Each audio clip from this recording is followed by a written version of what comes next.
The last individual Aiden Rivers anticipated encountering in a serene family eatery was the woman who had disappeared from his life 3 years prior, much less seated at a table with 3 young boys who all possessed his eyes, his hair, and his features. With just a single glance, all that he believed about his history and what lay ahead started to come apart at the seams. Aiden Rivers was not the sort of man who found himself in the wrong place. Each moment of his day was meticulously planned, overseen, and refined by a dedicated team of aides who understood the importance of sticking to the script. That afternoon, however, his driver made an unexpected wrong turn off the freeway because of a sudden traffic change. Instead of reaching the upscale dinner meeting at a lavish hotel downtown, Aiden ended up outside a quaint, hidden Italian restaurant that seemed to have remained unchanged for at least 20 years. He was poised to depart, yet an unseen force held him back. Perhaps it was the flickering sign in the window, perhaps the aroma of garlic bread drifting through the air, or perhaps, though he would never confess it, the burden of exhaustion he had long suppressed. He instructed the driver to remain and ventured inside by himself. The eatery buzzed with warmth and chatter, a cozy family establishment adorned with eclectic tablecloths, candles flickering low, and the joyful sounds of children echoing throughout the space. He selected a spot by the window, took out his phone, and intended to respond to a handful of emails before venturing back out. The ambience didn't suit him. It was excessively vibrant, excessively chaotic. Yet, there was an element that caused him to hesitate. As he was in the midst of composing a message, a sudden eruption of laughter floated in from behind him. He instinctively raised his gaze, his eyes sweeping across the room until they settled on a table positioned near the center. It was at that moment he caught sight of her. Crimson. He paused for a moment to absorb the information. She had aged a bit, yet there was no doubt it was still her. The same thick dark hair, now gathered into a loose braid, the same fluid movements, the way she inclined her head when she absorbed someone's words. Then he noticed what was around her, 3 little boys, each with dark brown hair and strikingly bright blue eyes. One attempted to maintain a precarious balance of a breadstick atop his nose. One was engaged in a playful dance with a crayon. The third was speaking at such a rapid pace that she found it difficult to follow along. Aiden's heart plummeted to the ground. He observed, captivated, as one of the boys glanced up and chuckled. And it was the sound of his laughter. His precise laughter. The very one his mother would highlight during his childhood. His breath hitched in his throat as he leaned in a bit, squinting, attempting to persuade himself that this wasn't what it unmistakably appeared to be. Indeed, it was. He could perceive it in the contours of their expressions. Within the confines of their jaws. In their gaze, reflections of his essence. These were no ordinary children. They belonged to him. The impact was so profound that it muted all other thoughts within him. All the fury he had harbored for her, all the lingering questions, the manner in which she had vanished from his life 3 years prior without a word, it all surged back, but now it was intertwined with something much more intense. Incredulity. And an emotion teetering on the edge of sorrow. Scarlett had yet to lay eyes on him. She assisted one of the boys in slicing a meatball, her demeanor gentle and understanding, blissfully oblivious to the turmoil unfolding mere feet away. He was utterly immobilized. Struggling for air. It was hard to fathom that the woman he had once envisioned sharing a life with was now right there, enveloped in a reality that had evidently unfolded in his absence. In that instant, Aiden Rivers, the CEO, the billionaire, the untouchable, experienced a sensation he hadn't encountered in years. Helpless. Aiden remained motionless, his heartbeat echoing in his ears, while countless thoughts clashed and crumbled within his mind. He continued to gaze at Scarlett and the 3 boys, a look of bewildered fascination on his face, as if his mind was struggling to process what his eyes had already revealed. For a man who thrived on absolutes, on numbers and control and certainty, the scene before him shattered something deep within the core of his existence. They bore his resemblance. Each one of them. Identical dark hair, striking blue eyes, and those nuanced expressions that he saw reflected in his own gaze. It was undeniable. These were not merely children, they were his sons. Yet, she had kept it from him all along. He observed Scarlett as she delicately wiped one boy's mouth with a napkin, while gently admonishing another for attempting to crawl under the table. She appeared weary, yet still resilient. She possessed a subtle power, one that stirred memories within him. The kind that had simultaneously captivated and repelled him in those days. He attempted to bridge the gap between the woman before him now and the memory of the one who had silently departed from his life 3 years prior, leaving no explanation in her wake. She had vanished without a trace. On a sunny afternoon, they found themselves on his balcony, laughter filling the air as they shared takeout and tossed around absurd baby names for a future they playfully envisioned. In the blink of an eye, she vanished. No note. Farewell is not an option. Only quietude. He had sought her out. Engaged the services of private investigators. Drawn threads. Placed calls. Her apartment stood desolate, the phone silent, bank accounts shuttered. It felt as though she had completely disappeared from existence. It had shattered a part of him, a part that was delicate, optimistic, and deeply human. Following that, he immersed himself in his tasks. He expanded the business, achieved his first 100 million, acquired a penthouse, and established a brand so formidable that no one ventured to inquire about the past. Yet, deep down, he always found himself pondering her fate. At that moment, clarity dawned upon him. She had not merely departed. She had brought his children along with her. His impulse was to march over, seek explanations, elevate his tone. Yet, an invisible force restrained him. Perhaps it was the manner in which one of the boys extended his hand toward her, prompting her to grasp it instinctively. Perhaps it was the effortless way she moved through their turmoil. Or perhaps it was the peculiar, unaccustomed pain unfurling in his chest, the burden of time that had slipped away. At last, as though attuned to the weight of his gaze, she shifted her head and caught sight of him. Their gazes intertwined. As their eyes locked, time itself appeared to pause in that instant. Her body tightened immediately. Her eyes grew wide. In that fleeting moment, she resembled a person who had just encountered a specter. Her lips parted as if she were about to speak, yet silence enveloped her. He rose gradually. Her gaze trailed after him as he approached her table. Initially, the boys were oblivious to his presence, engrossed as they were in their squabble over crayons. Yet Scarlett remained still. Held my breath. He paused a short distance away. Crimson. Her name tumbled from his lips with the weight of a boulder. Weighty. Authentic. The noise caused her to recoil, just a bit. Aiden, she murmured. Her voice had a unique quality. Still gentle, yet now intertwined with weariness and an additional weight, remorse.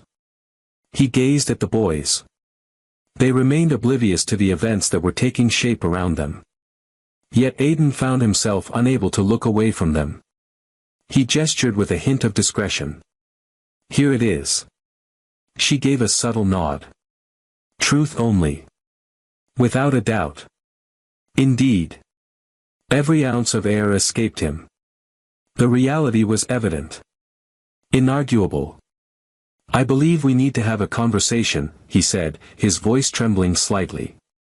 Scarlett looked down at the boys, then turned her gaze back to him. Her shoulders squared as if preparing for the inevitable collision. Indeed, she murmured softly. We ought to. Scarlett emerged into the open, her movements deliberate and measured, as though each step bore a newfound significance now that her secret was shared with another. Aiden trailed behind, his mind racing, thoughts echoing loudly and unrestrained in the quiet space that separated them. The restaurant door closed softly, cutting off the cheerful sounds and cozy atmosphere of the families within. The air outside had a distinct crispness to it. Weighty. So genuine that it felt like a struggle to catch my breath. They lingered at the brink of the sidewalk, hidden from the gaze of the restaurant's windows. Scarlett folded her arms firmly across her chest, her posture rigid, chin lifted just enough to convey a sense of defiance, as if bracing herself for an inevitable confrontation that she was determined to face regardless of the outcome. Aidan, however, remained silent for a moment. He merely gazed at her. In her expression, her gaze, the very ones he once etched in his mind when life seemed overwhelmingly intricate. She appeared more mature. Not in a negative sense, but rather more down-to-earth. Yet, there was a spark in her gaze that had not existed previously. A profound melancholy. Or perhaps merely years of enduring existence. He overlooked the questions that were right in front of him. Not at this moment. The reality was painfully bare, achingly vulnerable. He began with something gentler, despite the lingering heat in his throat. "Why didn't you share that with me?" Scarlett blinked, her eyelids fluttering in a deliberate, measured manner. "Because I was filled with fear," she said. "About you. From your perspective. Everything was moving so quickly when I discovered it." He tightened his jaw, battling the surge of anger that threatened to surface too soon. "What, precisely, is causing the fear? I wouldn't desire them." "No," she replied swiftly. "I had a feeling you would. I was certain you would show up, take charge, and completely transform your life if necessary. That was my greatest fear." That took him by surprise. "You left, believing I would be overly concerned." Scarlett let out a breath. "I departed because I was unsure how to endure being engulfed by you and your existence. I anticipated the outcome. Captivating titles. Photographic devices. Agreements. Discussions. They would be scrutinized closely as they grew, and I just couldn't bring myself to do that to them. Or for you. You stood at the brink of something monumental, Aidan. I observed your ascent, swift and impressive, and I feared being the burden that hindered your progress." He slowly shook his head, attempting to take it all in. "You were never a burden. You were the one genuine aspect of my existence that felt real. You didn't even allow me the opportunity to make a choice." Her expression faltered, the corners of her mouth tightening. "I never intended to be a weight on your shoulders. My intention was to keep them safe. And perhaps, indeed, perhaps I sought to shield myself as well." He strode once, then pivoted to face her, his gaze intense. "You shielded them by preventing their father from reaching them." "I shielded them from turning into a narrative," she retorted, her voice escalating. "From being traded and exchanged by sensational publications. Being utilized as a tool by individuals who are solely focused on your business. Do you really believe I haven't reflected on my actions each day for the past 3 years?" A prolonged stillness ensued. Neither of them averted their gaze. The silence enveloped them, a stillness born from the intimacy of shared histories now marred by the unfamiliarity of their evolving selves. At last, Aidan's voice took on a gentler tone. "No need to explain your actions, Scarlett. Not at this moment. However, there is one thing I must ascertain." She lingered, tension coiling in her shoulders. "Are they aware of my identity?" She took a deep breath. "They are aware of their father's presence. An admirable individual. I wasn't prepared to introduce someone to their world until I was confident they were prepared as well." Aidan inclined his head with deliberation. In his eyes, there lingered a deep pain, yet intertwined with it was an undeniable sense of resolve. He spoke softly, "I'm here now. And I'm here to stay." Scarlett remained silent, yet a subtle change flickered across her expression. A glimmer of skepticism, perhaps tinged with optimism. She shifted her gaze, peering through the window at the table where the boys remained, blissfully ignorant that the very foundation of their existence was on the verge of transformation. As she cast her gaze back at him, her voice emerged as little more than a whisper. "I'm unsure about how to open up to you, Aidan." "Then allow me to work through this with you," he said. And for the first time since she'd turned her back on him, she stood her ground. The following morning, Aidan found it impossible to concentrate on anything. His phone vibrated with notifications of upcoming meetings, a pile of unread emails loomed over him, and his assistant tapped twice to inquire about his participation in the board call, yet he paid no attention to any of it. His mind lingered beyond the confines of that quaint eatery, positioned on the pavement opposite Scarlett, ensnared in the stillness that ensued after the revelation.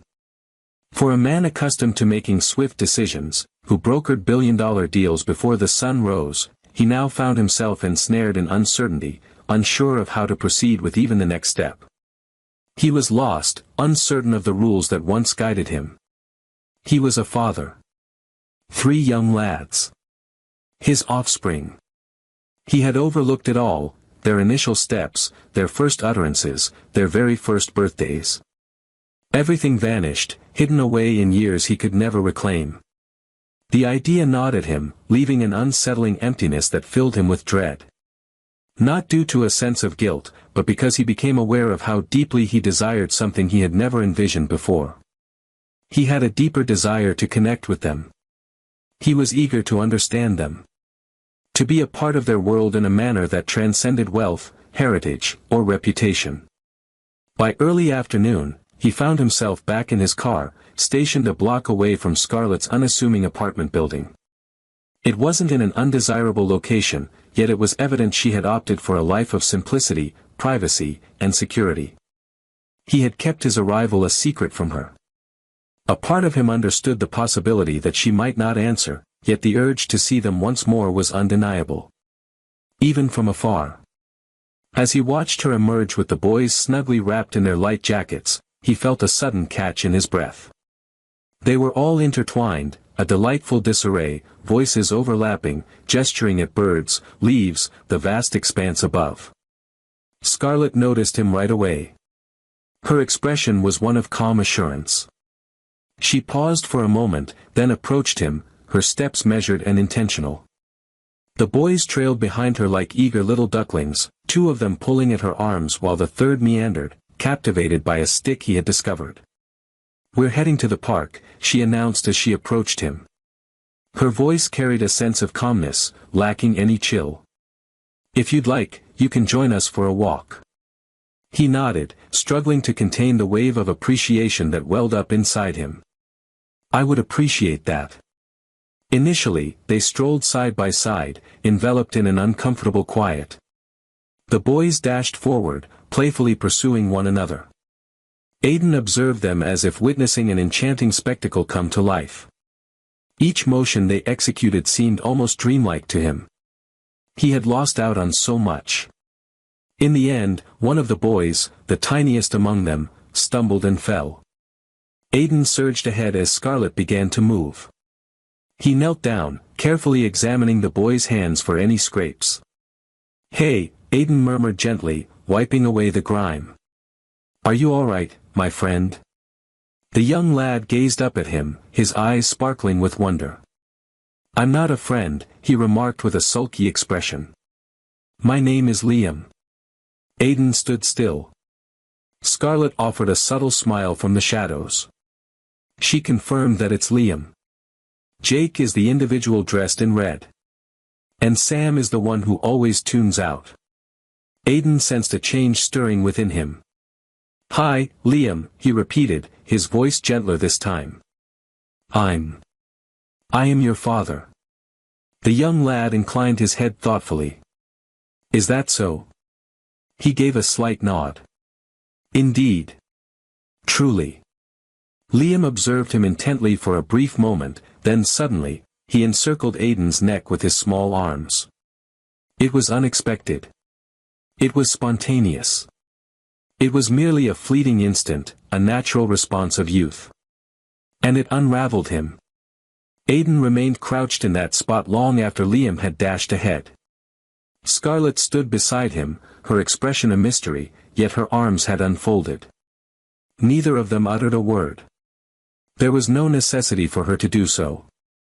He sensed it in the quiet that enveloped them, a new beginning stirring to life.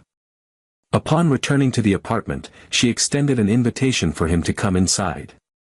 Not for a dialogue, not for understanding, but because the boys were eager to display their superhero wall, a chaotic assembly of drawings, stickers, and crayon scribbles affixed to their bedroom. He stepped inside, eager to soak in every moment, every nuance, their voices, their habits, the effortless way they embraced her. In the heart of their universe, surrounded by toys strewn at his feet and the sound of laughter resonating from the hallway, Aiden came to a realization that was both daunting and exquisite. He longed to be more than just a guest in their lives. He wished to remain. Aiden started appearing daily, always with an invitation in hand. He reached out to Scarlett first, consistently inquiring, never taking anything for granted. With each simple yes or brief, courteous response, she subtly widened the gap just a bit more. The boys accepted his unexpected arrival without hesitation. Children embraced certainty in a way that adults often struggle to understand. They welcomed him as they welcomed all things in their world, with an open curiosity and a refreshing honesty that made Aiden feel as though he was rediscovering life from the very beginning. He discovered that Liam had a passion for dinosaurs, that Sam possessed the ability to name every planet in the solar system, and that Jake, though reserved, radiated warmth when someone truly engaged with him.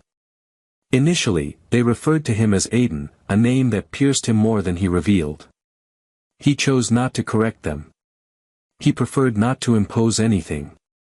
One afternoon, after assisting Sam in constructing a rocket ship from cardboard boxes in the living room, Jake settled beside him, leaned in, and gently asked, "Are you going to be my dad now?" The inquiry struck him with more force than any surprise attack in the conference room ever could. He gazed into Jake's intense blue eyes and responded in the only manner possible. "If that is your desire." Jake nodded in silence, yet as the evening unfolded, all three boys began to refer to him as Dad. No formalities. No alert. A mere transition, as straightforward yet deep as the flip of a page. Scarlett observed everything in silence. She maintained her distance, not devoid of warmth, but rather cautious. For years, she had meticulously constructed barriers around herself and her children, fortifications designed to shield them from a world she had once feared could bring about their ruin. In that moment, the universe had taken up residence in her living room, crafting peanut butter sandwiches and mending broken toy trucks with nothing but duct tape and sheer willpower. The upcoming weeks unfolded into a subtle metamorphosis that neither of them had anticipated. Aiden began to appear in the boys' lives consistently, not as a disturbance or upheaval, but as a reliable presence. Scarlett, ever vigilant, maintained her defenses initially. She provided only what was needed, and Aiden refrained from pressing further. He understood that she was poised, anticipating whether he would vanish once more, if his existence was merely another act, another fleeting spark from a man who resided in a realm constructed on mastery and separation. Yet, on this occasion, he found himself without a way out. He arrived on Sundays for excursions to the park.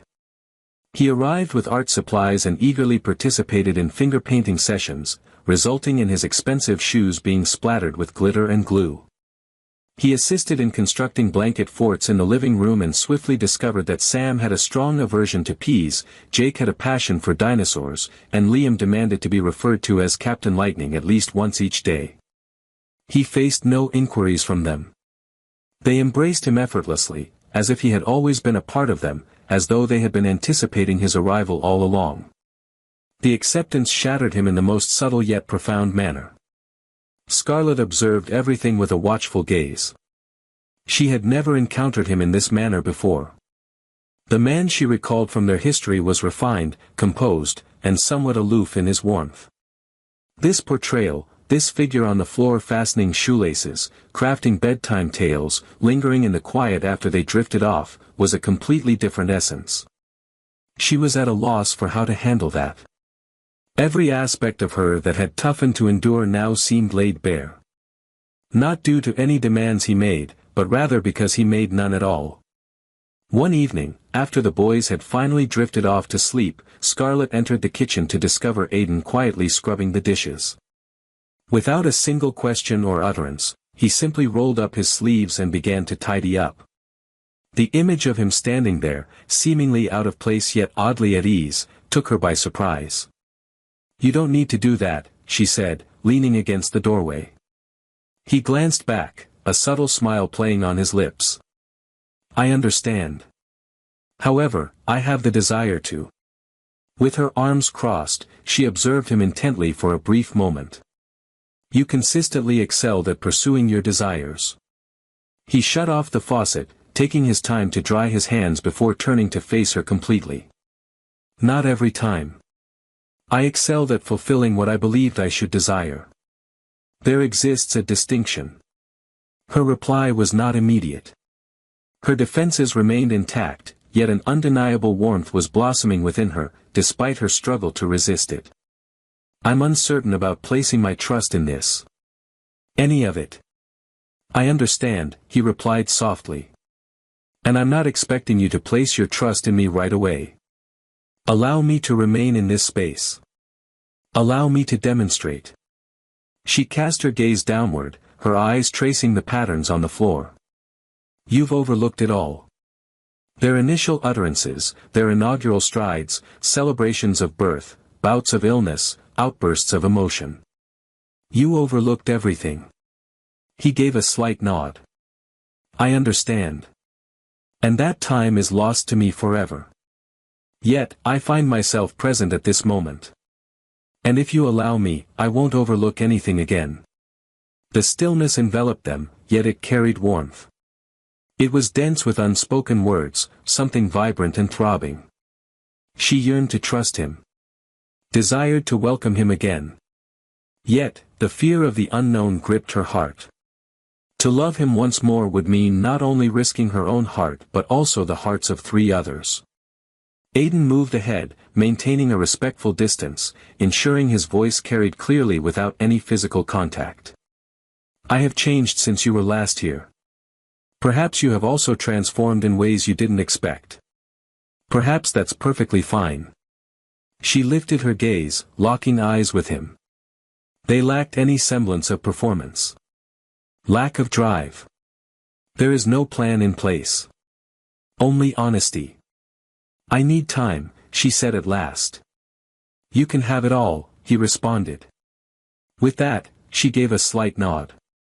It was not a commitment. It was not an act of forgiveness. Yet, it marked the initial genuine stride towards something they both believed had vanished. Something delicate, yet deserving of an attempt. As the days transitioned into weeks, a fresh cadence started to emerge. It was imperfect, unpredictable, yet it was genuine.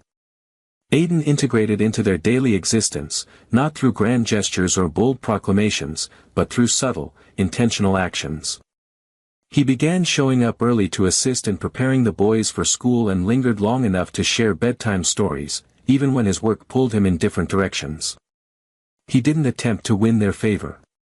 He refrained from inundating them with presents or ostentatious diversions.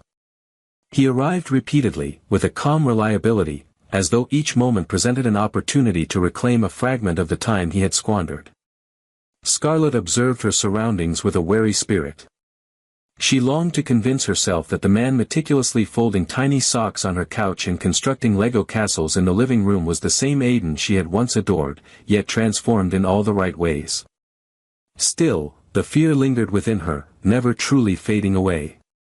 For 3 long years, she had navigated every challenge on her own, facing each tantrum, attending every doctor visit, and making every difficult decision by herself.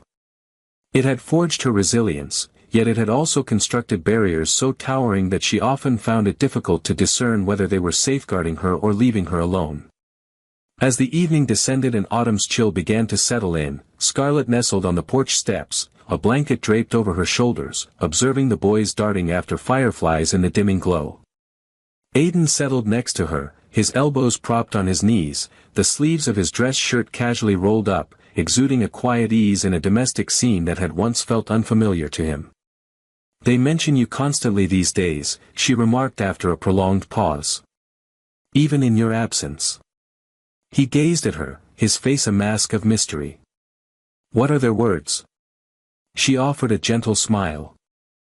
"Liam mentioned that your voice resembles Batman's." Jake believes you have the ability to mend anything. Sam inquired whether you're familiar with flying a plane, stating, quote, he's wealthy and wealthy individuals engage in such activities. Aiden chuckled, yet there was a depth of feeling beneath the surface. They are truly remarkable.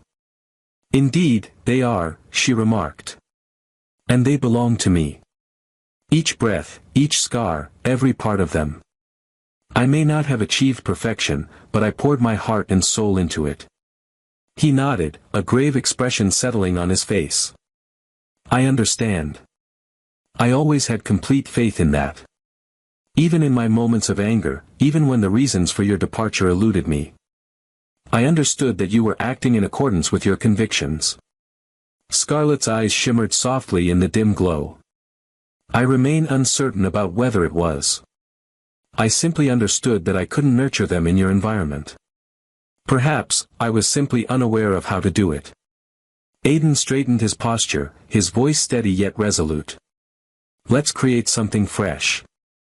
Not my own. Not for you. Ours. A place where they can thrive without having to shed their true selves. She gazed at him intently, her fingers gripping the edges of her blanket with increasing tension. I prefer not to bring them up with someone who may leave when challenges arise. He said, I turned my back on everything but you. The sole thing I truly lament losing was the bond we shared. And now, those individuals. Me.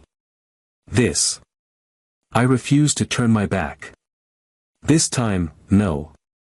What he said was the most exposed and raw expression she had ever encountered. And it shattered a barrier within her. As the night settled in, with the boys tucked away in slumber and the house enveloped in stillness, she presented him with a neatly folded piece of paper. There lay the birth certificates of the boys. His name was absent from the list. Up until this moment, it had not been. I'm prepared for them to discover the truth about their father, she murmured. In accordance with the law. Completely. Beyond mere tales. Aiden stared at the paper for an extended period, burdened by the significance of its implications. This transcended mere parenthood. The theme revolved around the concept of forgiveness. Concerning trust. Reflecting on the experience of being welcomed into a realm that had previously been entirely inaccessible to him. He glanced over his shoulder at her, his tone gentle yet resolute. Thanks a lot. Scarlett nodded, and for the first time, her eyes reflected a newfound certainty. They were in the process of creating something new. Not beginning anew, as what they once possessed had vanished. Yet what awaited them was uncharted territory, an opportunity neither had envisioned they would encounter again. Every difficult discussion, every wound, every quiet evening was worth it. The legal proceedings unfolded at a pace that caught Aiden off guard, yet he chose to remain silent about it. Each encounter with the attorney, every mark made on paper, every thorough investigation, all seemed like progress towards a foundation that felt unshakable, something that wouldn't slip away from him again. He absorbed each moment with a profound sense of respect, as if the documentation finally aligned with the truth he sensed deep within himself. He was their father, not merely in memory or biology, but in presence, in choice, in every morning spent helping them get dressed and every night dedicated to reading until they softly fell asleep.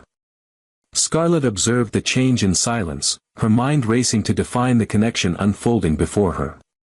They had not rekindled their relationship, at least not in any formal sense. There was neither a kiss nor any grand romantic declarations. Aiden found himself in her home nearly every day. He was aware of the location of the cereal, which boy required his blanket to be warmed in the dryer before bedtime, and which one continued to wake up plagued by nightmares. He meticulously folded laundry as she managed emails, discovered the art of crafting pancakes adorned with smiley faces, and even took the time to braid Scarlett's hair amidst the morning whirlwind when one of the boys innocently inquired, "Why doesn't Mommy get a turn too?"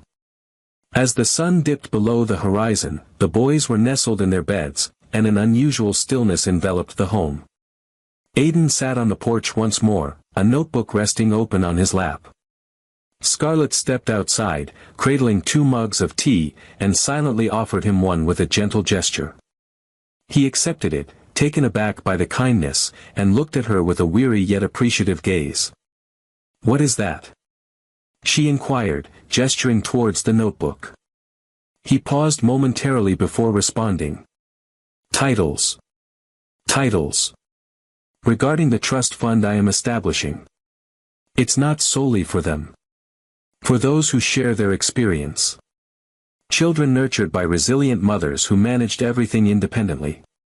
Scarlett remained silent initially. She took a delicate sip of her tea, her gaze drifting to the serene street beyond. "I never wanted your money," she said eventually, her voice barely above a whisper. "Indeed," he remarked. "That's the reason I wish to offer it." She glanced at him then, and a silence enveloped them, the sort rich with significance yet lacking closure. She remained uncertain about how to navigate all of it, how consistently he had shown up, how tender, how transformed. She yearned to trust that this was not a fleeting moment, that it wasn't merely an overreaction driven by guilt. Yet, a profound voice within her continued to caution her to tread lightly. "What brings you here, Aiden?" she inquired abruptly. "Are the kids the only ones affected?" He took his time before responding. He shut the notebook, placed it down, and turned to fully engage with her. "No," he replied. "It all began with them. However, it's not solely about them. It's you as well." Scarlett breathed out gently, her heart racing in a manner that was both nostalgic and new. "I'm not sure I can bear the thought of losing you once more," she confessed. "If I allow this to escalate and it crumbles, the impact won't be limited to just myself.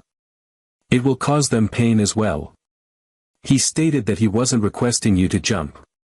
Simply to accompany me on this journey. And if I'm unable to, then I shall continue my journey regardless. Regardless of the title, the label, or any other designation. I will remain present. This is precisely where I was meant to be from the very beginning. Her throat constricted. He had no intention of winning her over.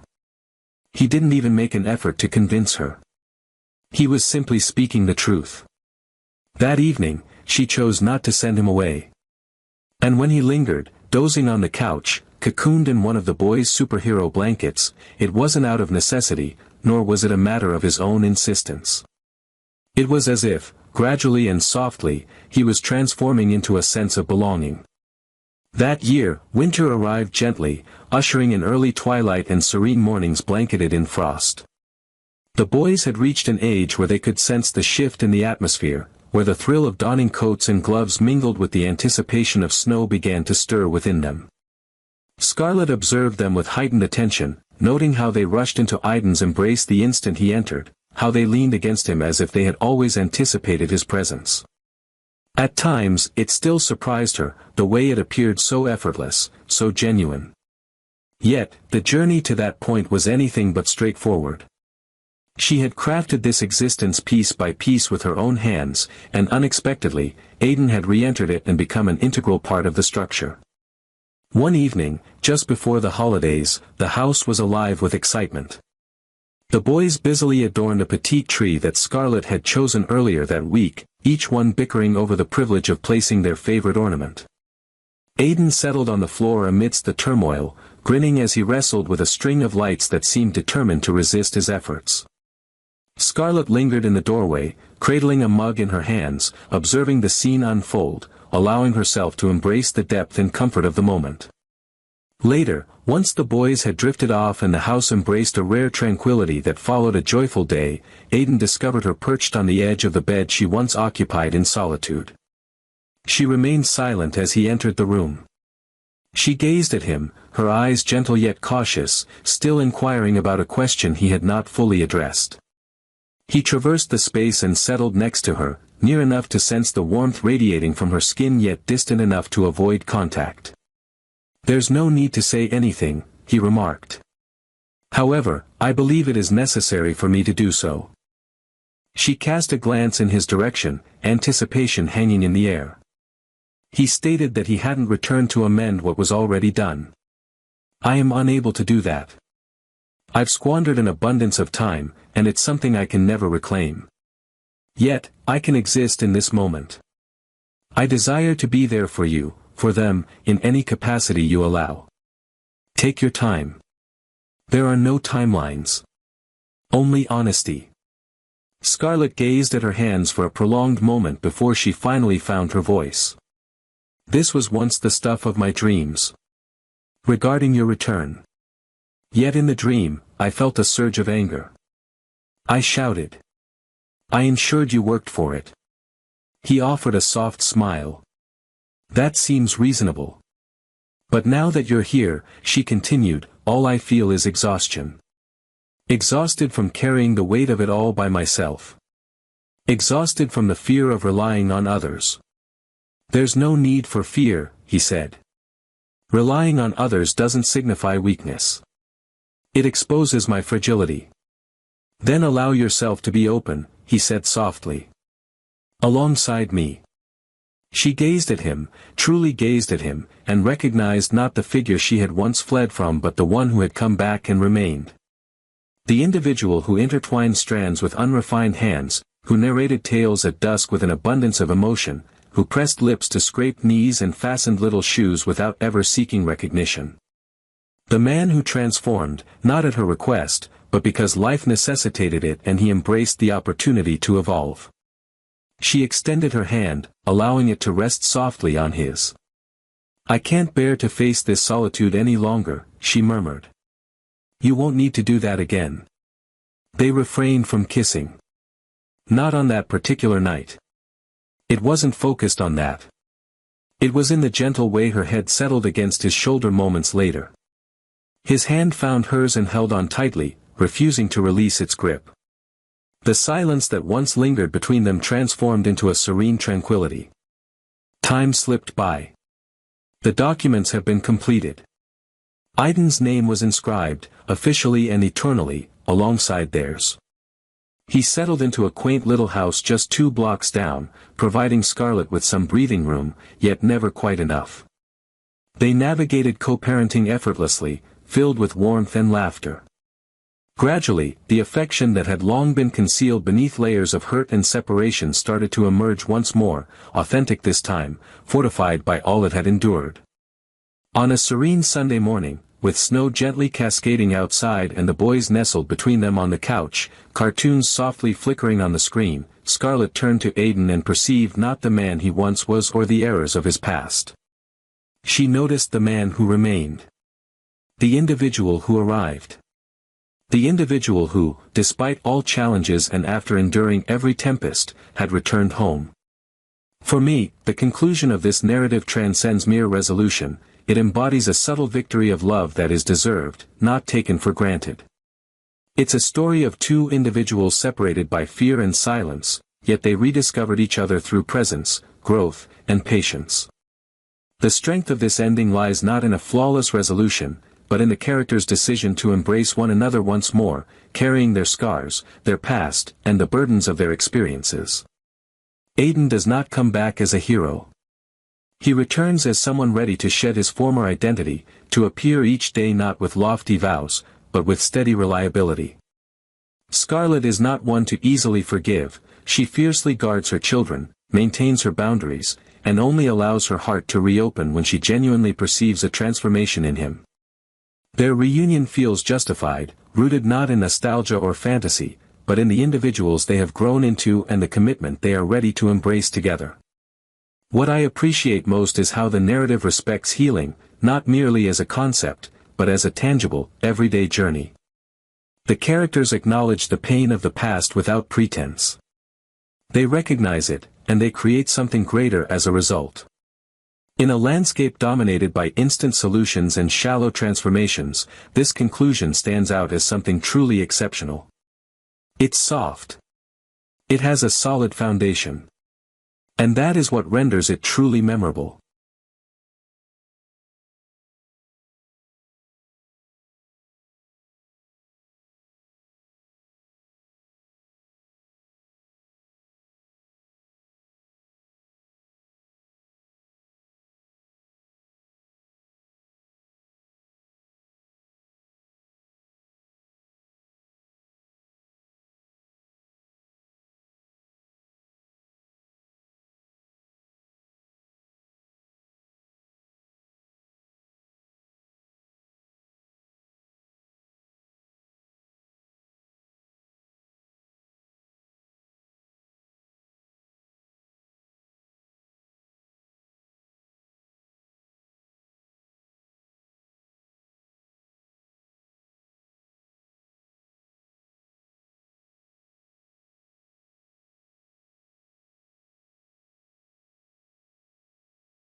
A struggling mechanic, a powerful businessman, a chance encounter that changes everything. The setting sun painted the sky golden as the quiet town of Maplewood settled into the evening. Sienna's auto haven still buzzed with life, the rhythmic clanking of tools mixing with the familiar scent of motor oil. Sienna Carter, a talented yet overlooked mechanic, was finishing up her last job of the day. This was her life, fixing cars, helping those in need, and expecting nothing more. But that night, fate had other plans. A sleek Lexus LC500 screeched into the garage, steam billowing from the hood.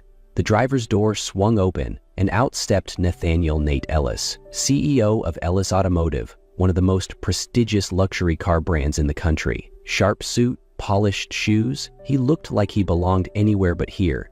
His expression, a mix of irritation and disbelief. Sienna wiped the sweat off her brow, barely suppressing a smirk as she eyed him. "Let me guess, your fancy car finally gave up on you?" Nate sighed, rubbing the back of his neck. "More like it picked the worst possible time to stage a mutiny," Sienna smirked, already reaching for her tools. She had no idea that this moment would change her life forever. Nate crossed his arms, watching as Sienna popped the hood. Steam hissed out, a harsh reminder that even the most well-designed machines had their breaking points. He hated being stranded, especially in a small-town garage whose name he hadn't even bothered to remember. Sienna glanced up as she inspected the engine. "You got lucky. A few more miles and you'd be calling a tow truck." Nate huffed, irritation lacing his voice. "Not like I had a choice." Sienna smirked, shaking her head. "Lexus LC500 V8 engine, but it looks like your cooling system couldn't handle the heat. You keep up with maintenance?" Nate exhaled sharply. "I pay people to do that." Sienna tisked, rolling up her sleeves. "Well, looks like whoever you paid isn't doing a great job." Nate arched an eyebrow. Not many people spoke to him like that, at least not when they knew who he was. But Sienna? She didn't seem to care. She wasn't trying to impress him, just stating facts. "So," he said, crossing his arms, "can you fix it?"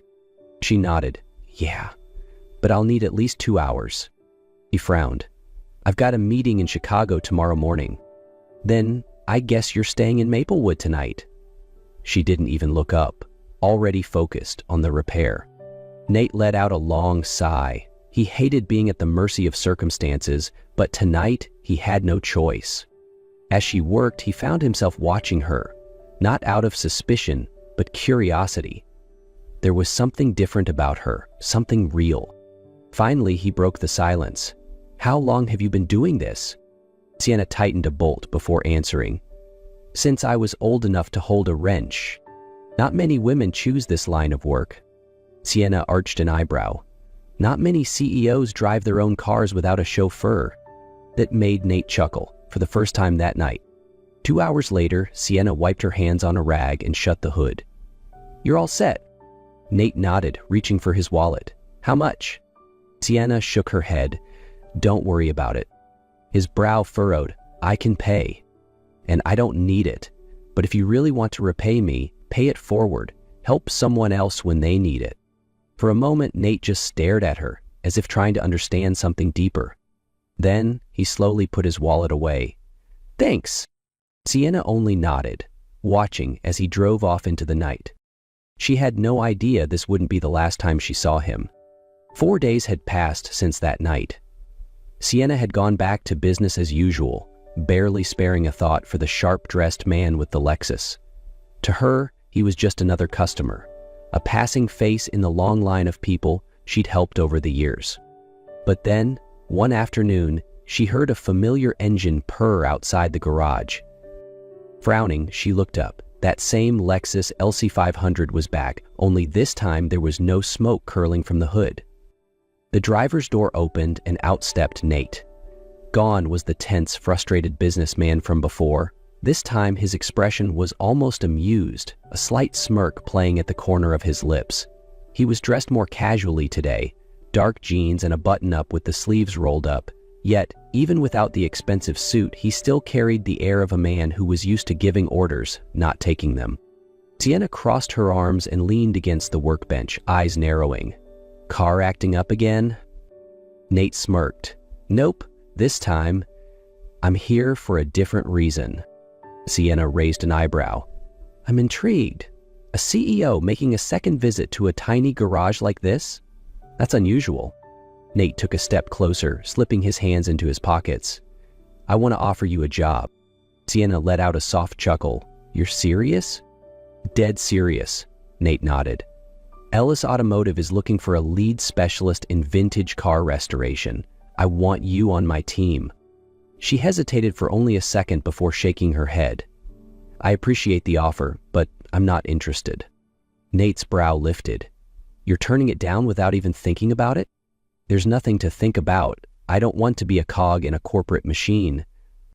Nate studied her, his sharp blue eyes assessing her in a way that made her shift slightly. After a long pause, he spoke again, this time more carefully. "And maybe you'll consider this."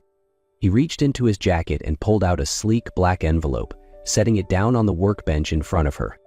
Sienna frowned, eyeing it suspiciously before picking it up and flipping it open.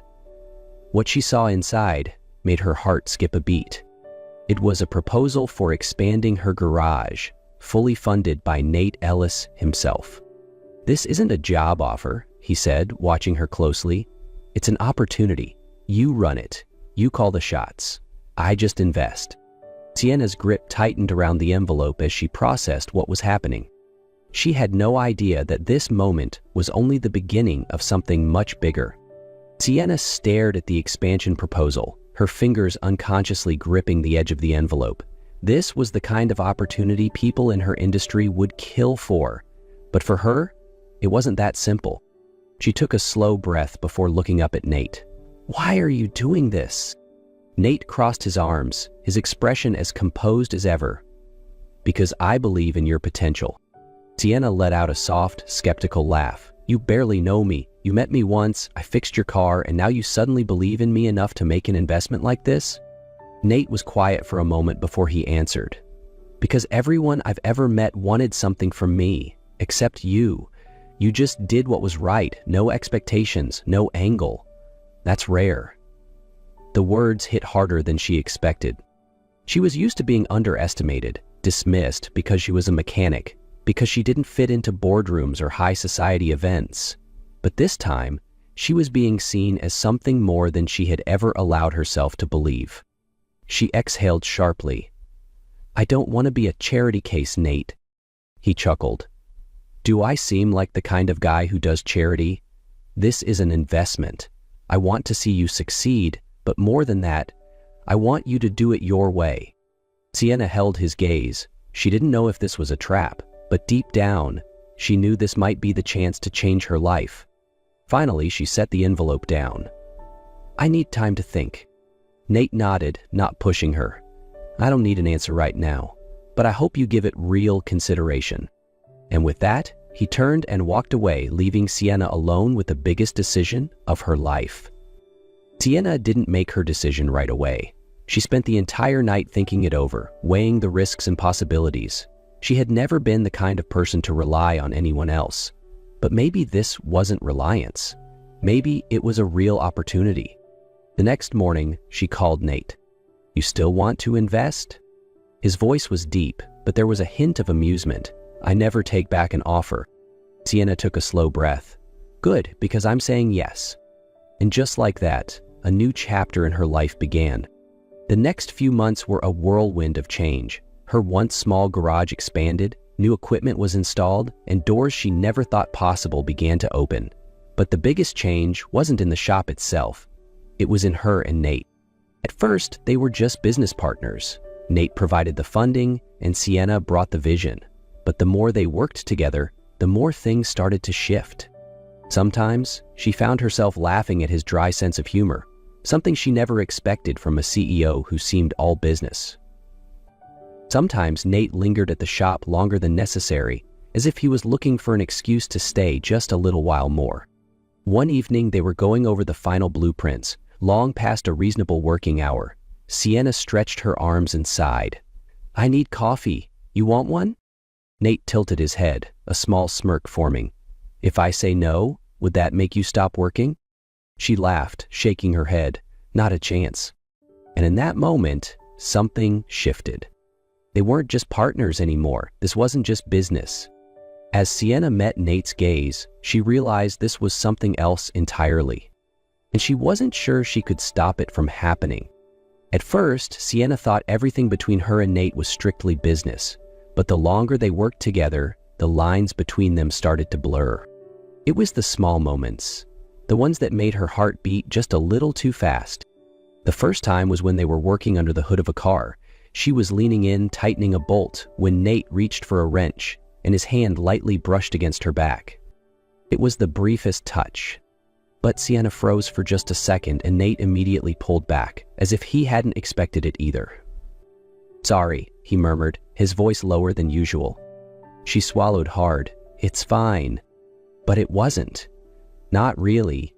The second time, they were going through the inventory list. She was holding the clipboard, but when she reached for a pen, her fingers brushed against his hand. Both of them stilled. Nate cleared his throat and withdrew his hand first, but Sienna could still feel the lingering warmth of his skin on hers. The third time, and possibly the most unsettling, happened late one evening. They were reviewing the final layout for the garage, Sienna standing by the workbench, her palm resting on the table as she examined the blueprint. Nate stepped in beside her, leaning slightly to point at a section. He was close, too close. She could feel his breath against her hair. Sienna stiffened. Nate must have noticed, because for a second he hesitated, like he was deciding whether to step back or stay right where he was. Then, slowly, he took a step away, giving her space. But that space didn't erase what had just happened, because between them, something was there. Something neither of them was ready to admit. Everything was going better than Sienna had ever imagined. The garage was thriving, business was booming, and Nate, he was still there. Not just as an investor, but as a part of her life. But then, reality came crashing in. One morning as Sienna walked into the shop, she spotted Nate standing outside by the parking lot, phone pressed tightly to his ear. His expression wasn't the same as usual. He wasn't calm, he wasn't confident. He looked tense. She stopped in her tracks, watching him. When the call ended, he turned, meeting her gaze. "What's wrong?" she asked, her voice laced with concern. Nate sighed, running a hand through his hair. "My board wants me to pull out of this project." Her brows furrowed. "What do you mean?" "Ellis Automotive is expanding internationally. They don't want me wasting time on a small garage in Maplewood." Something tightened in her chest. "So, what are you going to do?" Nate was quiet for a long moment before finally admitting, "I don't know." That hurt more than she expected. Sienna took a slow breath, forcing herself to stay composed. "If this isn't where you're meant to be, I won't ask you to stay. But don't leave just because they tell you to." Nate looked at her, his gaze searching hers. "Do you really want me to leave?" She bit her lip, torn. "I don't want that. But I don't want you to give up everything for me either." The silence between them grew heavy. This wasn't just about business anymore. This was about them. And for the first time, neither of them knew how to hold on to it. Sienna never thought she'd be facing a choice like this. For years, she had fought to prove she could stand on her own, that she didn't need anyone's help. But now, she was standing in front of the one man who had believed in her in a way no one ever had, and he might have to leave. She didn't want that. But love wasn't about selfishly holding someone back. The next day, Sienna walked into Nate's office in Chicago. He looked up, clearly surprised. "Sienna?" She took a deep breath and set a folder down on his desk. "I don't want this to be just your investment. I want it to be ours, 50-50. No boss, no employee, just two people building something real." Nate stared at her for a long moment before a slow smile formed. "You're sure about this?" She nodded. "If you stay, I want it to be a choice, not a sacrifice. Something we build together." He didn't answer right away. Instead, he stood up, stepping closer. "You're making a bet on me, you know that?" Sienna smirked. "First time I've ever bet on someone, and I don't think I'll lose." Nate chuckled before pulling her in for a kiss. No more hesitation, no more doubts. It was the only answer he needed. 3 months later, Reed's Auto Haven officially reopened under its new name, bigger and stronger than ever. This time, it wasn't just hers, it was theirs. At the grand opening, surrounded by congratulations and flashing lights, Sienna turned to Nate, raising an eyebrow. "You realize, don't you, we did it?" Nate smiled, wrapping an arm around her waist. "No, you did it. I was just smart enough to bet on you." She laughed, leaning into him, feeling for the first time that she had finally found where she belonged. And this time, she didn't have to do it alone. And that was the story of Sienna and Nate, a story about opportunity, trust, and love found in the most unexpected places. Sienna started with nothing but a small garage and a dream that felt too far away. She never imagined that one chance encounter could change everything. But Nate saw something in her that she hadn't yet seen in herself, that she wasn't just talented, but that she deserved more. He didn't save her, and she didn't change him.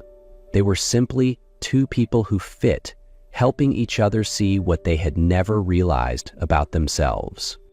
Now, their garage isn't just about cars, it's about second chances, about proving that sometimes the right risks lead to the best rewards. Because sometimes opportunity doesn't come from perfect plans, but from life's most unexpected moments. What do you think about Sienna and Nate's story? Drop a comment below and let me know where you're watching from. If you love heartfelt stories about love, fate, and second chances, don't forget to subscribe to the channel. Turn on notifications so you never miss another story. Keep believing in kindness, love, and the unexpected magic of life, because sometimes love and dreams come from places you'd never expect. See you in the next story.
The luxurious penthouse glowed under the soft evening light, its floor-to-ceiling windows offering a breathtaking view of New York City's dazzling skyline.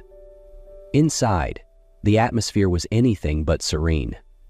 Ryan Carter, a celebrated architect known for designing some of the city's most iconic skyscrapers, stood with his hands shoved deep into his pockets, his expression cold and distant. Across from him, his parents, Eleanor and Richard Carter, sat on an immaculate white sofa, their demeanor as rigid as the polished marble floors beneath their feet.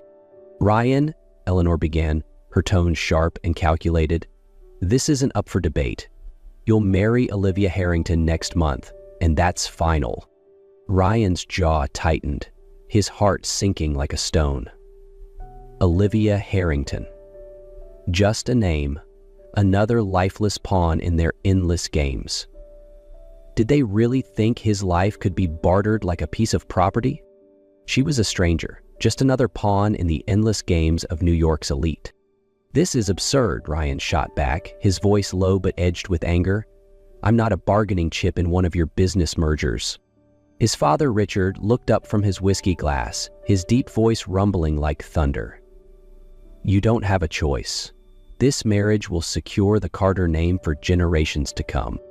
Ryan's heart pounded in his chest. For the first time, he realized just how trapped he really was. Ryan's knuckles turned white as he clenched his fists, pacing back and forth across the penthouse living room like a caged animal. The weight of his parents' ultimatum pressed down on him like a boulder he couldn't escape. "You think you can control my life like this?"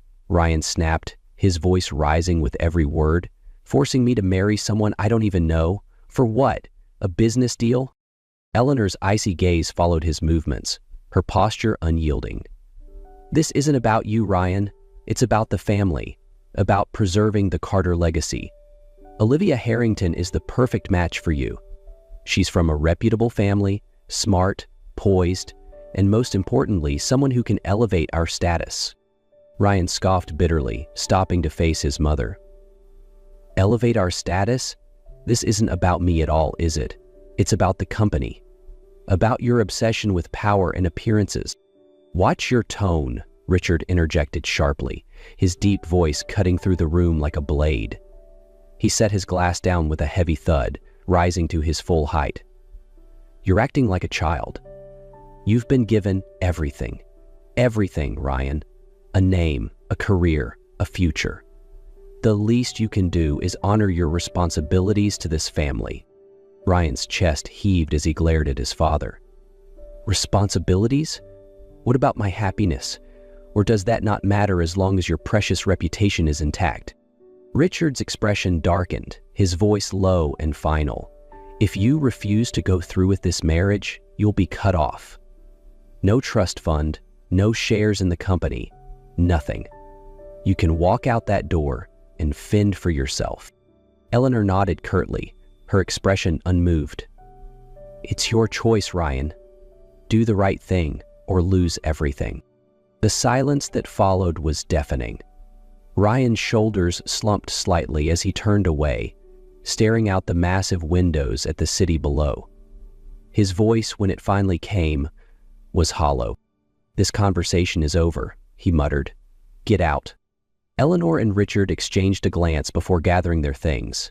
The soft click of the closing door echoed through the penthouse, leaving Ryan alone, drowning in the weight of his family's expectations. The cold night air bit at Ryan's face as he wandered the streets of New York City, his footsteps echoing on the empty sidewalks. He shoved his hands deeper into the pockets of his tailored coat, his mind racing with the weight of his parents' ultimatum. "Cut off," he muttered to himself, the words like a bitter taste in his mouth. The life his family had built for him, the security he'd always known. It could all vanish if he didn't comply. But the idea of marrying Olivia Harrington, someone he barely knew, felt like a prison sentence. Turning a corner into a quieter street, Ryan's steps faltered. A soft, delicate melody drifted through the night air, carried by the haunting sound of a violin. The music was raw, almost aching, and it drew him in like a moth to flame. His eyes landed on a young woman sitting on the cold pavement, her back leaning against the wall of a dimly lit building. She played with such focus and intensity that she seemed oblivious to the world around her. Her worn jeans and oversized coat did little to protect her from the chill, but her music held a warmth that softened the harsh night. When the final note lingered and faded, the woman lowered her violin and glanced up, her green eyes catching Ryan's gaze. They were striking, wary yet unbroken. "Spare any change?" she asked, her voice soft but steady. Ryan hesitated, taking a moment to really look at her. She was young, maybe in her mid-20s, with messy dark hair peeking out from under her knit beanie. A frayed backpack sat beside her, a sign of a life spent on the move. "What's your name?" Ryan asked, ignoring her request. The woman frowned, clearly unaccustomed to strangers asking questions.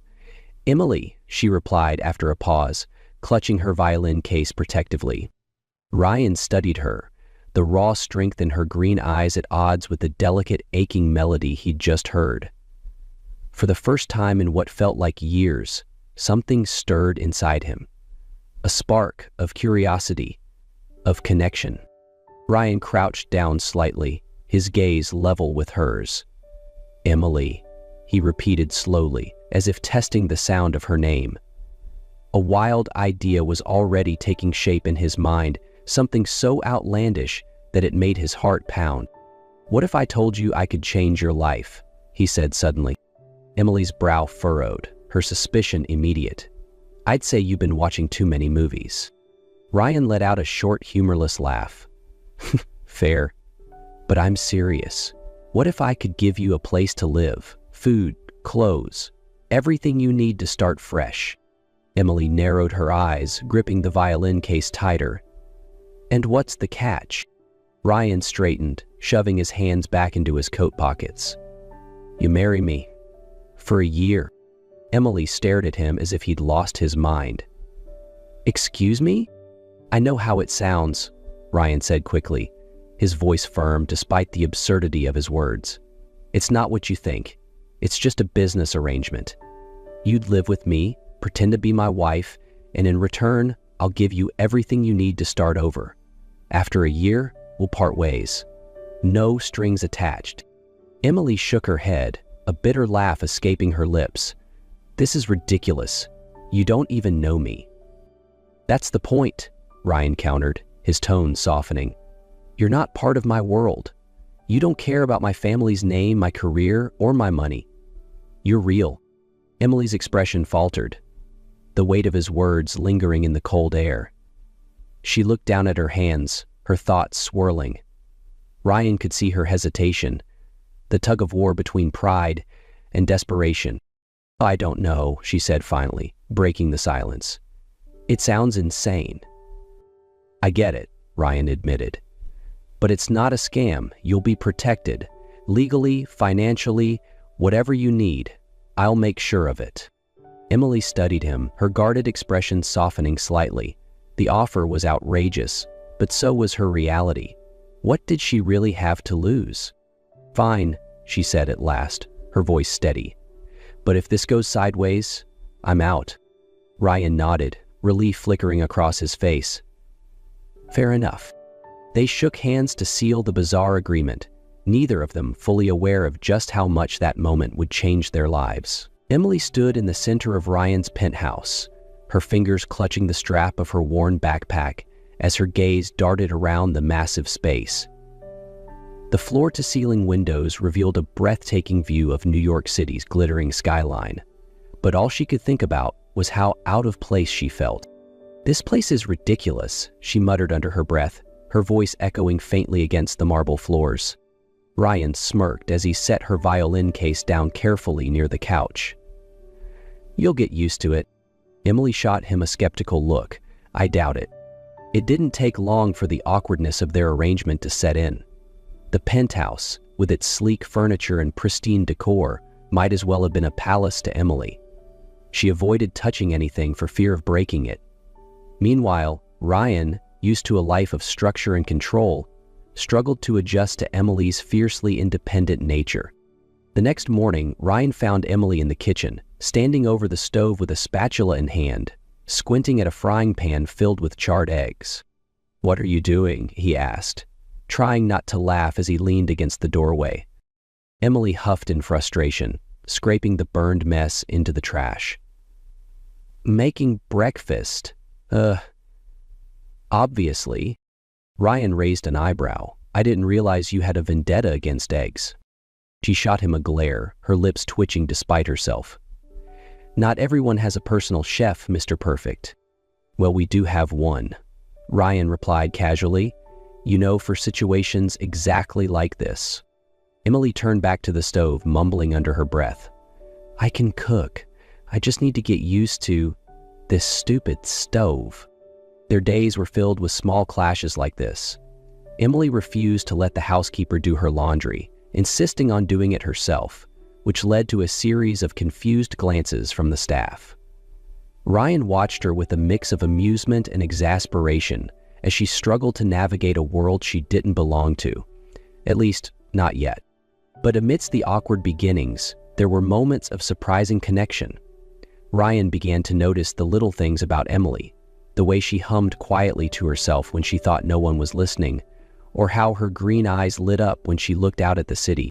One evening, Ryan returned from work to find Emily sitting cross-legged on the living room floor, her violin in hand. She was plucking at the strings softly, her brow furrowed in concentration. "You know," Ryan said, startling her slightly, "there's a whole music room here. You don't have to sit on the floor." Emily glanced up, her expression stubborn. "The acoustics are better here." Ryan chuckled, shaking his head as he walked away. "Whatever you say, Emily." For all their differences, they were slowly, unintentionally, finding a rhythm. Neither of them would admit it, but the walls they had built around themselves were starting to crack. As the weeks passed, the once palpable tension between Ryan and Emily began to shift. Their exchanges grew less sharp, their silences less awkward. Slowly, they were beginning to understand each other. One rainy evening, Ryan returned to the penthouse earlier than usual. He was about to call out to Emily when he heard something. Soft, haunting music drifting through the hallway. Curiosity piqued, he followed the sound to the living room, where he stopped in his tracks. Emily was at the grand piano, her fingers dancing effortlessly across the keys. The music was mesmerizing, filled with a quiet sorrow that tugged at something deep inside him. Her messy hair fell over her face as she played, completely lost in the moment. When the final note faded, Ryan cleared his throat softly. Emily flinched, her head snapping up in surprise. "I didn't know you could play," Ryan said, stepping closer. His voice was softer than usual, the usual edge replaced with genuine curiosity. Emily brushed a strand of hair behind her ear, looking sheepish. "I don't, really. Not like a professional or anything." Ryan tilted his head, a small smile tugging at his lips. That didn't sound like someone who doesn't know how to play. She shrugged, her fingers lightly brushing over the keys. "It's just something my mom taught me when I was little. Music was our thing." Her voice softened, the words trailing off. Ryan studied her for a moment, sensing the weight behind her words. "You don't talk about your family much." Emily's smile faltered, her gaze dropping to her hands. "Not much to talk about. It's just me now." The silence that followed was heavy, but not uncomfortable. Ryan sat down in the armchair across from her, leaning back as he regarded her carefully. "You're talented. Why don't you play more often?" Emily shook her head, laughing softly but without humor. "It doesn't matter. Playing the piano doesn't change anything. It doesn't pay bills or put a roof over your head." "It could," Ryan said, his voice firm, "if you let it." Emily's brow furrowed, her green eyes narrowing slightly. "What's that supposed to mean?" Ryan leaned forward, his elbows resting on his knees. "You have talent, Emily. Real talent. People would pay to hear you play. You could—" "Stop," she cut him off, her voice tense. "Don't do that." "Do what?" "Act like you know me, like you understand." She stood abruptly, turning away. "You don't know what it's like to lose everything, to have no one to fall back on." Ryan's expression softened as he watched her. "You're right. I don't know what that's like. But I know what it feels like to not be seen for who you really are." Emily froze, her shoulders stiffening. For a long moment, neither of them spoke. Then she turned back around, her expression guarded, but curious. "What do you mean?" Ryan exhaled, leaning back. "My parents don't care about me. Not really. I'm just another piece on their chessboard. Everything I've ever done, every success I've had, it's never been enough for them." Emily's eyes softened as she looked at him. In that moment, she saw beyond the wealthy architect and into someone who was just as lost as she was. "I guess we're both running from something," she said quietly, sitting back down at the piano. Ryan nodded, a faint smile touching his lips. "Maybe. But at least you're honest about it." That night, the walls between them cracked a little more. Emily didn't play again, but for the first time, she didn't feel so alone. And Ryan, as he sat in the quiet of the penthouse, realized that Emily's presence was slowly changing something in him, something he hadn't even realized was missing. The tension in the Carter penthouse had all but disappeared in recent weeks. Emily and Ryan settled into a rhythm, their once cold transactional relationship replaced by something warmer, something neither of them dared to define. But that fragile calm shattered one crisp afternoon when Ryan's mother, Eleanor Carter, decided to take matters into her own hands. In her expansive study, Eleanor sat at her polished mahogany desk, a thick file spread open before her. The headline splashed across one page read, "Harrington families fall from grace. Fraud and scandal rock the industry." A younger photo of Emily stared back at her, alongside another name, Emily Harrington, daughter of Lawrence Harrington, a once powerful businessman disgraced in a high-profile corporate scandal. Eleanor's lips curled into a thin smile as she picked up the phone. "Ryan," she said when he answered, her tone clipped and ice-cold, "you need to come to the house. It's about your wife." Later that evening, Ryan stormed into Eleanor's study, his expression already tense. "What is this about?" he demanded. Eleanor gestured to the open dossier on her desk. "It's about Emily," she said smoothly, satisfaction dripping from her voice. "Or should I say, Emily Harrington?" Ryan frowned, stepping closer. The name hit him like a punch to the gut. "Harrington? As in Lawrence Harrington?" "Yes," Eleanor's voice sharpened. "The same Lawrence Harrington who nearly destroyed countless lives. Your wife has been lying to you, Ryan. She's not some innocent musician. You've been played." Ryan's jaw tightened as he stared at the pages. Emily's face, her father's name, the scandal, it all swirled together in his mind, a storm he wasn't prepared for. "She didn't tell me," he murmured, his voice unsteady. "Of course she didn't," Eleanor replied, her tone venomous. "This is her chance to claw her way back into society, to use you and the Carter name to restore what her family lost." Ryan shook his head, anger and confusion bubbling to the surface. "You don't know that." "Don't be naive, Ryan," Eleanor shot back. "She's not who you think she is." When Ryan returned to the penthouse, the weight of Eleanor's words hung heavy on his shoulders. Emily was sketching quietly at the dining table, her violin case propped up beside her. She glanced up when he entered, her face lighting up with a faint smile, until she saw his expression. "What's wrong?" she asked cautiously. Ryan didn't answer at first. He tossed the dossier onto the table in front of her, the pages fanning out like a bomb waiting to explode. "Why didn't you tell me?" His voice was sharp, colder than she'd ever heard. Emily froze, her gaze dropping to the file. She didn't need to look to know what it contained. "Ryan, why didn't you tell me who you really are?" he snapped, his voice sharper than shattered glass. "Emily Harrington, your father, your past. You've been lying to me this entire time." Emily froze, the words hitting her like a slap. Her face paled, but her gaze never wavered as she slowly stood, fists clenched at her sides. "I didn't lie to you," she said, her voice trembling but defiant. "I didn't tell you because it doesn't matter. Not to me." Ryan scoffed, a bitter laugh escaping him as he turned away. "It matters to me. Everything I thought I knew about you, everything we built." "It was all a lie?" "It does matter," Ryan shot back, his frustration boiling over. "Everything I thought I knew about you, it's all a lie." Emily stood, her voice rising to meet his. "You think I wanted this? You think I chose to be his daughter? That name ruined my life, Ryan. I've spent years trying to escape it. It's not who I am." Ryan's chest heaved as he stared at her, the anger warring with something he couldn't name, hurt, maybe even betrayal. "So what was this, Emily? Convenient? Did you think I'd never find out?" Her green eyes flashed with pain as she grabbed her violin case, shoving it onto her shoulder. "You don't get it," she whispered, her voice cracking. "I never wanted this. You're the one who came to me, remember?" "Emily, but she was already moving, her steps quick and determined.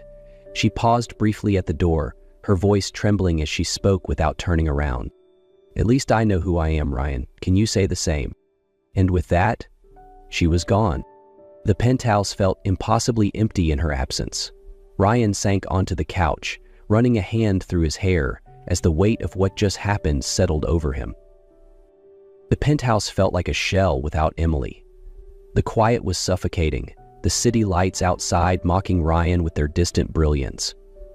He sat at the grand piano where she'd once played, her haunting melody still echoing in his memory. Ryan's mind replayed their last exchange over and over. "At least I know who I am. Can you say the same?" Those words cut deeper than he cared to admit. He had accused Emily of hiding her identity, but he was no better, trapped in the expectations of a family that refused to see him for who he was. In his anger, he had pushed away the only person who had ever truly been real with him. "I'm such an idiot," he muttered to himself, standing abruptly. Desperate to make amends, Ryan turned to the one thing that had always defined Emily: her music. Over the next 2 weeks, he poured his energy into a plan. He made calls, pulled strings, and used every connection he had to arrange something extraordinary. If Emily wouldn't let him speak to her heart directly, he would speak to her through the one thing she loved most: her music. Emily sat on the small bed in her rented room, her violin case open beside her. She had spent the last few weeks trying to rebuild her life, playing gigs at coffee shops and small venues. Though the work was steady, a part of her felt hollow. She tried to push thoughts of Ryan away, but memories of their time together lingered, like a stubborn shadow. One afternoon, there was a knock at her door.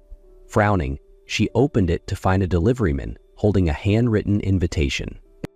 "Emily, you deserve to be seen, to be heard. Please come to the Grand West Theater at 7 p.m. tomorrow." Her heart pounded as she read the note. Confusion warred with curiosity, but something inside her, something hopeful, compelled her to go. The next evening, Emily stepped into the Grand West Theater, her breath catching in her throat. The space was stunning, lit by soft golden lights that bathed the grand piano at center stage. In the audience, scattered among the rows, were familiar faces: musicians, industry professionals, and others who had once been out of her reach. Before she could process it all, Ryan appeared on stage. He looked nervous, his hands shoved into his pockets, but his voice was steady when he spoke. "I know I don't deserve your forgiveness," Ryan began, his eyes locking with Emily's in the dimly lit room. "But I couldn't let you walk away without showing you what you mean, to me and to the world." He gestured to the piano. "This stage is yours, Emily. You deserve this chance. I just hope you'll let me be part of it." Tears welled in Emily's eyes as the weight of his words sank in. He had done all of this for her. Emily stood frozen in the center aisle of the theater, her heart pounding in her chest. The grand piano on stage seemed to call to her, and Ryan's words echoed in her mind: "You deserve this chance." For a long moment she couldn't move, overwhelmed by the weight of the moment. Then, slowly, she stepped forward. The room was silent as she approached the stage, her hands trembling as they brushed against the smooth keys of the piano. She looked up once, meeting Ryan's hopeful gaze, before taking a deep breath. The first notes were soft, tentative. But as the melody began to flow, Emily lost herself in the music. It was raw and beautiful, a piece of her heart laid bare for the world to hear. Her fingers danced across the keys with the same passion that had once captivated Ryan in the penthouse. When the final note faded, the theater erupted in applause. The sound washed over Emily like a wave, filling the hollow space inside her that she hadn't even realized was still there. She stood, blinking back tears, as members of the audience approached, shaking her hand and praising her talent. Ryan watched from the side of the stage, his chest tightening with pride. When Emily finally turned to him, her green eyes glistening, he stepped forward. "You didn't have to do this," she whispered, her voice trembling. "I did," Ryan replied softly. "Because I was wrong. About you. About everything. And I needed you to know that I see you, Emily. Not your name, not your past. You." Emily stared at him for a moment, as if searching for any hint of insincerity. But all she found was warmth and a quiet, steady truth. "You really are stubborn," she said with a small smile. Ryan chuckled, relief washing over him. "So, are you?" He held out his hand, and after a moment's hesitation, Emily took it. Months later, Emily and Ryan stood together in a quiet garden, surrounded by close friends and family. Fairy lights hung from the trees above, casting a warm glow over the intimate ceremony. "I can't believe this started with a business deal," Emily teased as they shared their first dance under the stars. Ryan grinned, his hand tightening around hers. "The best deal I ever made." As they moved in perfect harmony, Emily rested her head on his shoulder, smiling softly. Their journey had been far from simple, but through forgiveness, trust, and love, they had found something real. Above them, the stars shone brightly, a silent witness to a story that had begun with desperation, but ended with hope, and a love neither of them had expected.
The rhythmic beeping of the heart monitor echoed through the sterile silence, bouncing off the stark white walls of the hospital room. A dim bedside lamp cast faint, flickering shadows on the ceiling, shifting gently with each shallow breath. Isla Carter drifted in and out of consciousness, trapped in a limbo where reality bled into an endless void.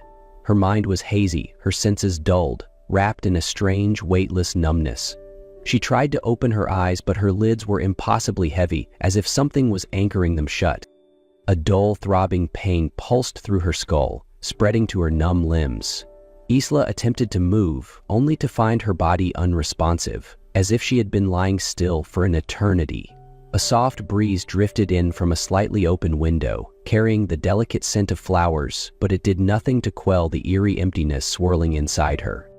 She took a slow, shaky breath, trying to grasp onto something, anything, but there was nothing. Just a vast, blank space where her memories should have been. No images, no recollections, no names. Panic crept into her chest, wrapping around her lungs like an iron grip. She clutched the hospital sheets with trembling fingers, trying to anchor herself. Who am I? Why am I here? The door suddenly creaked open. A tall figure stepped inside. The man was impeccably dressed in a tailored suit that fit his strong frame with effortless precision. His footsteps were deliberate, steady, exuding an air of quiet dominance. His face, sharp as if sculpted from marble, was breathtakingly perfect, yet unnervingly void of life, like a statue with eyes that saw too much. His eyes, an icy shade of blue, were deep and unreadable, hiding secrets beneath their frozen depths. But what unsettled Isla most wasn't his striking appearance. It was his gaze. Cold, distant, completely devoid of emotion. He regarded her with the same detachment one might have for an object rather than a person. And then, in a deep, measured voice, he spoke. "You're awake." There was no relief, no affection, no concern in his tone, only an unsettling calmness, controlled and unfeeling. Isla tried to speak, but her throat was dry and parched.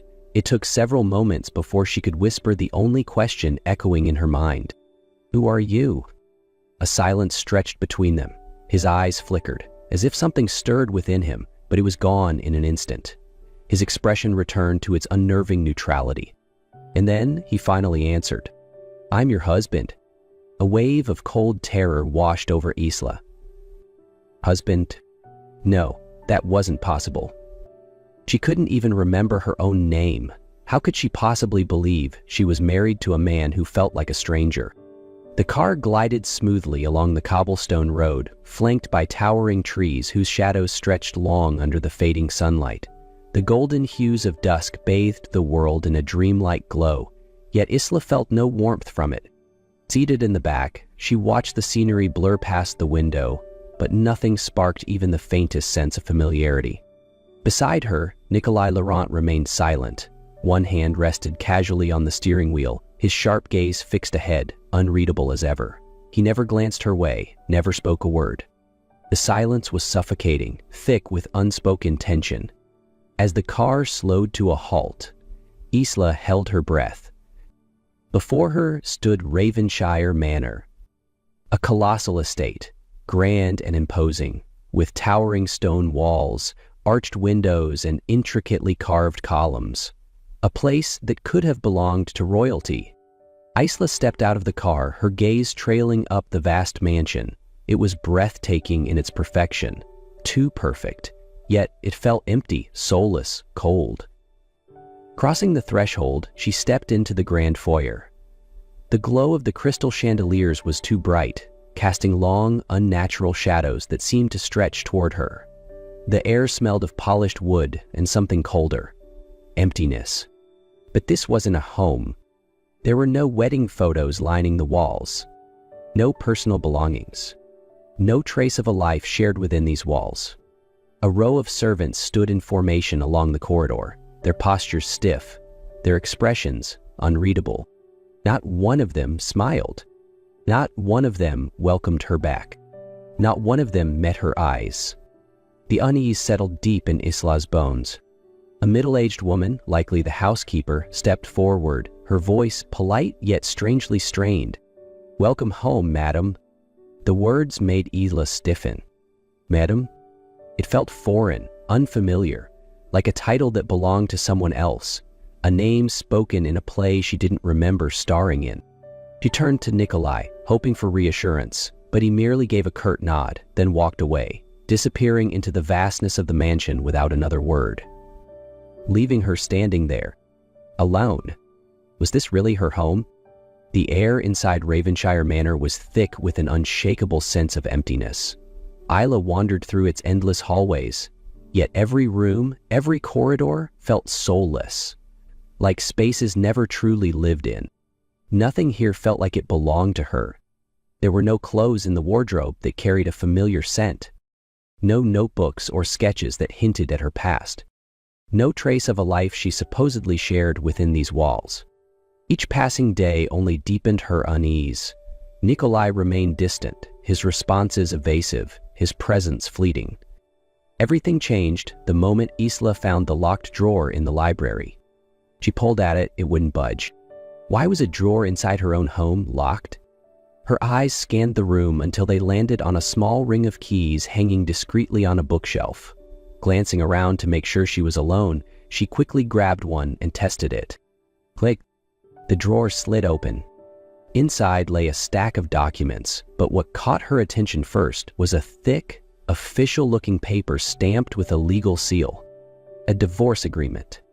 Isla's breath hitched as she pulled out the document, her pulse hammering. Her eyes locked onto the printed words. Party A, Isla Carter. Then lower. Her own signature inked in steady, deliberate strokes. As if she had meant it. Her hands trembled. She had wanted a divorce? Why had Nikolai never mentioned this? It felt as if she was reading about someone else's life, a version of herself she no longer remembered. She couldn't live in this darkness any longer. She needed answers. With unsteady fingers, Isla reached for her phone and scrolled through her contacts. Most of the names meant nothing to her, but then one name made her heart clench. Camille Evans. She didn't remember who Camille was, but something inside her whispered that this woman held the key to her past. She pressed the call button. After a few rings, a hesitant voice answered. "Hello, who is this?" Isla took a deep breath. She wasn't sure what to say, but finally, she whispered, "Camille, it's me." Isla. A long silence. Then Camille's voice trembled with disbelief. "Ian, oh my God, you're alive?" A cold shiver ran down Isla's spine. She hadn't just lost her memory. She had disappeared from everyone's life. Isla's grip tightened around the phone. She couldn't let this moment slip away. "Camille, it's really me. I need your help." A sharp inhale echoed through the line. Camille was still in shock, but when she spoke again, her voice was laced with concern. "Isla, do you even know how long you've been missing?" Isla frowned. "Missing?" Before she could respond, Camille continued, her tone dark. "Everyone thought you were dead. You vanished right after you told me you had proof that you were innocent." Isla's heartbeat pounded violently. "Innocent of what? What are you talking about?" Isla's voice shook. A long pause, then Camille whispered, "Vivienne Moreau destroyed your marriage?" The name sliced through Isla's mind like a blade. A stranger's name, yet it sent a shiver down her spine. Who is she? Nikolai Zek. Everything started falling into place. Vivienne had returned after Nikolai's marriage. She had orchestrated a trap, fabricating fake evidence, false messages, all designed to make Nikolai believe that Isla had betrayed him. And he believed it. Camille's voice was edged with bitterness. A sharp pain twisted in Isla's chest. Nikolai had never questioned it, never given her a chance to explain. He had condemned her without hesitation. But the worst part was yet to come. Camille took a shaky breath before adding, "You figured out the truth, and the moment you were about to meet me to expose everything, you had your accident." A cold chill ran down Isla's spine. That accident? It wasn't an accident. Someone had wanted her gone, and there was only one person who had the motive. Vivienne Moreau. Isla had no other choice. She had to confront the truth, and more importantly, she had to make Nikolai face it too. She might not remember Vivienne Moreau, but she knew one thing for certain. Someone had wanted her gone. And now she had proof. Her chance came sooner than expected, a charity gala hosted by Nikolai himself. Isla knew that whoever was behind everything would be there. That evening, as she stepped into the grand ballroom, a hush fell over the crowd. They had thought she was gone forever. They were wrong. Among the hundreds of faces in the room, Isla searched for a reaction, a sign of guilt, a flicker of fear. And then she saw a blonde woman in a striking red gown, standing beside Nikolai. The woman froze the moment she saw Isla. Isla didn't recognize her, but she recognized Isla. Taking a steady breath, Isla walked forward, her heartbeat pounding in her ears. She didn't know who this woman was, but her reaction had already exposed her. "You know who I am, don't you?" Isla's voice was calm, yet razor sharp. The woman composed herself quickly, forcing a polite smile. "I'm afraid you're mistaken. I don't know you." But Isla was ready. She pulled out her phone and tapped the screen, revealing the fabricated messages Camille had found, all sent to Nikolai, accusing Isla of betrayal. "These messages came from your number," Isla stated, her voice unwavering. A ripple of tension spread through the room. Whispers filled the space. Nikolai's eyes were locked onto the screen. The woman, Vivienne, tightened her grip on her wineglass. "You have no proof that I sent them," Vivienne scoffed.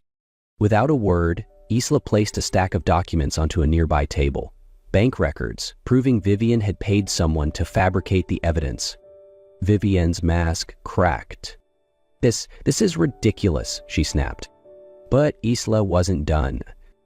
Reaching into her purse, she pulled out the final piece of evidence, a recording Camille had recovered from an anonymous source. Vivian's own voice echoed through the silent room. "You don't need to kill her. Just make sure she disappears for a while. Nikolai will come back to me. He always does." Nikolai went rigid.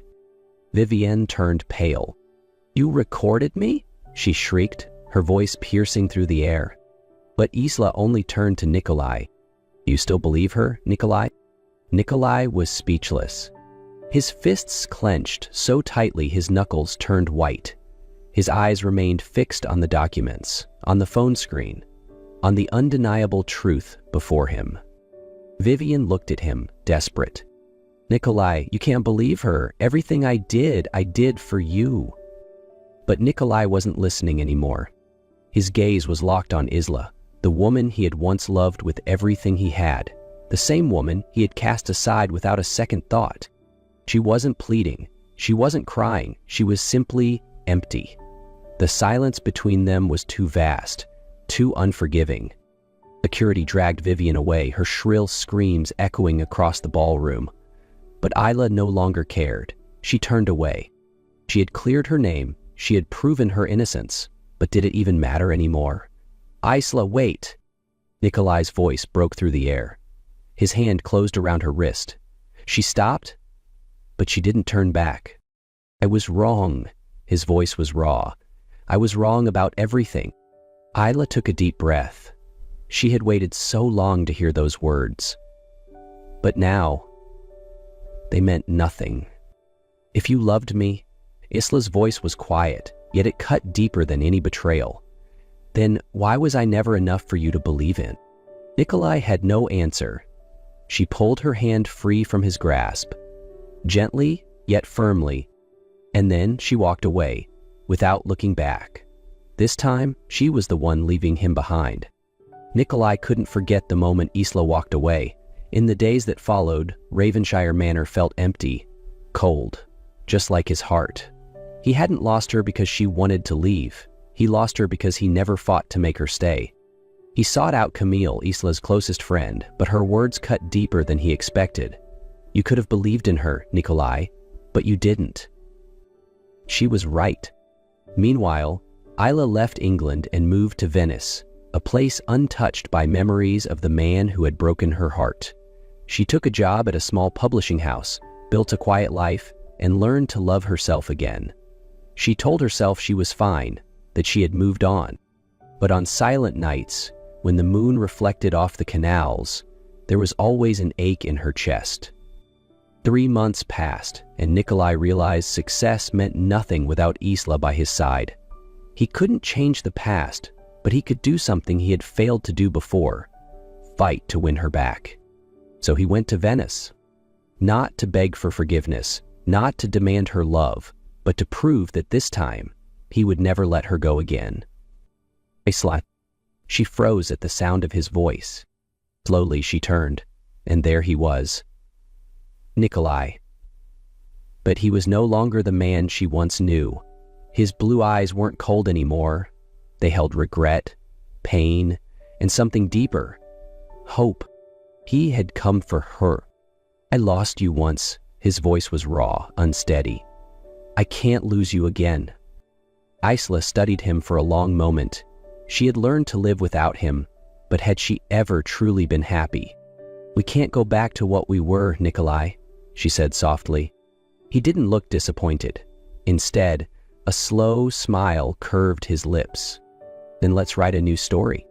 No more secrets, no more doubts, only 2 souls learning to love again, the right way this time." From that day on, Nikolai didn't leave. He pursued Isla all over again. Not with empty promises or wealth, but with small, sincere actions. He showed up at the cafe where she worked, quietly sipping espresso at a nearby table.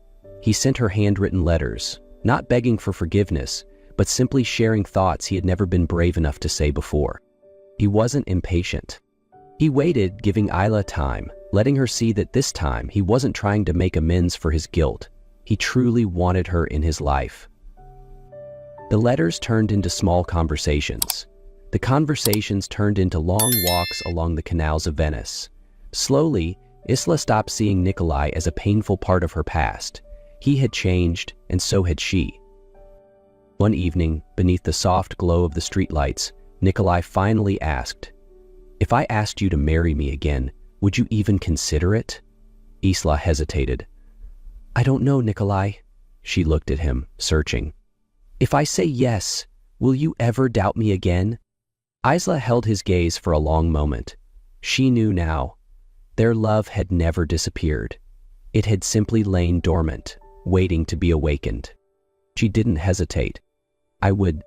3 months later, at a villa overlooking Lake Como, Isla walked down an aisle of white roses toward the man she had fallen in love with twice. This time, there were no lies, no pain, only love, deeper, stronger, and unbreakable. Nikolai took her hands in his blue eyes filled with nothing but devotion. "I promise I will never lose you again." Isla smiled, her heart full. "And I promise I will always trust you." Two souls, once torn apart by doubt and deception, had found their way back to each other. This time, they would write a perfect ending. And their love was reborn.